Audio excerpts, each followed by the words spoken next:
Welcome viewer. ভারতে আধার update কেন এমন কথা বলা হলো? কারণ সাধারণ মানুষের কাছে এই আধার যেন আধার অর্থাৎ অন্ধকারের মতো। কেন? কারণ আমরা দেখেছি প্রত্যেকটা মুহূর্তে এই আধার কারেকশন বলুন বা আপডেট বলুন, সর্বক্ষেত্রেই এই সাধারণ মানুষকে লাইন দিয়ে সময় এবং টাকা দুটোই ব্যয় করতে হয়। এবং এই সময় এবং টাকা ব্যয় করার শুধু নয়, তাদের যে এই যে হ্যারাসড হওয়া প্রতি মুহূর্তে আমরা দেখেছি। যদি বলেন কেন?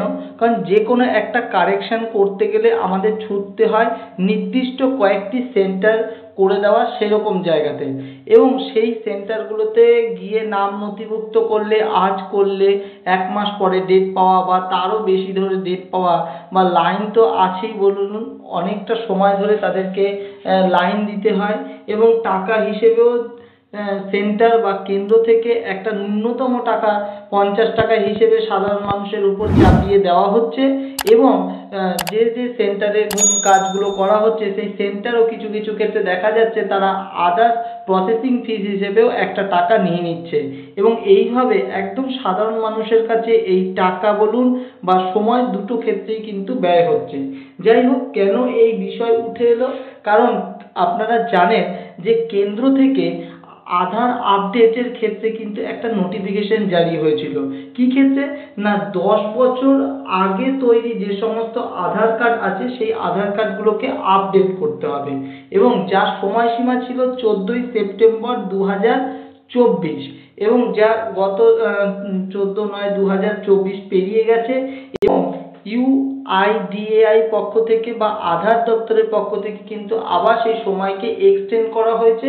কবে? না, 14ই ডিসেম্বর 2024। এই সময়ের মধ্যে যদি আধার আপডেট করে নেওয়া যায় তবেই কিন্তু তা ফ্রিতে করা যাবে। কিন্তু তারপরে যদি করা হয় সেই ক্ষেত্রে কিন্তু একটা ন্যূনতম মূল্য দিতে হতে পারে, তেমনই কিন্তু জানা যাচ্ছে। কত? না, 50 টাকা ফি হিসেবে কিন্তু লাগতে পারে। কিন্তু এখন যদি আমরা সেটা আপডেট করে নিই সেই ক্ষেত্রে কিন্তু আর ফি দিতে হবে না। তবে ধরুন অন্য জায়গায় গিয়ে করতে গেলে কিন্তু সেখানকার প্রসেসিং ফিস থাকতেও পারে এবং নাও থাকতে পারে, কারণ প্রত্যেকের ক্ষেত্রে যে ক্যাফেতে যেতে হবে তেমনটা নয়। অনেকে মোবাইলের মাধ্যমে বা অ্যান্ড্রয়েড ফোন বা স্মার্টফোনের মাধ্যমে করে নিতে পারেন, বা নিজের ঘরে সেই ফেসিলিটি থাকলে করে নিতে পারেন। তবে সেই সামর্থ্য কিন্তু অতি সাধারণ মানুষের ক্ষেত্রে একদমই থাকে না, তাদের ক্ষেত্রে অন্যত্র যেতেই হয়, এবং সেই ক্ষেত্রে কিন্তু এই প্রসেসিং ফিস তাদের উপরে একটা চাপের কারণ হয়ে দাঁড়ায়।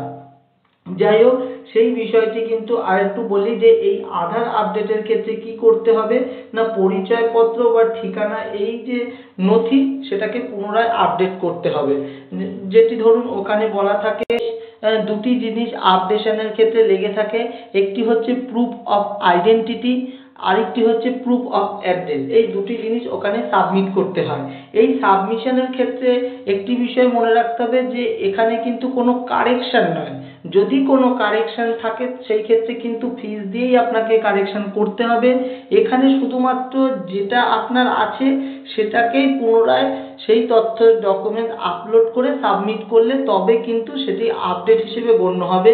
এখানে কিন্তু কোনো চেঞ্জের বিষয় নয়। শুধুমাত্র যেটুকু তথ্য আপনার কাছে আছে সেই তথ্যের ডকুমেন্ট সেই পোর্টালে গিয়ে সাবমিট করতে হবে, জাস্ট এইটুকুই আপডেট। এবং সেই আপডেটের ক্ষেত্রে কিন্তু দেখুন আমরা এখানে দেখছি যে এক্স হ্যান্ডেলে ইউআইডিএআই এর পক্ষ থেকে বা আধার দপ্তরের পক্ষ থেকে কিন্তু স্পষ্টতই একটা নোটিশ দেওয়া হয়েছে। সেই নোটিশটা আমরা একটু দেখে নেব। দেখুন কি বলছে, UIDAI extend free online document upload facility till 14ই ডিসেম্বর 2024। অর্থাৎ এটি কিন্তু অনলাইনেই করা যাবে। দেখুন, free online document upload facility, অর্থাৎ অনলাইনের মাধ্যমে সেই ডকুমেন্ট আপলোড করতে হবে। কবে? না, 14ই ডিসেম্বর 2024।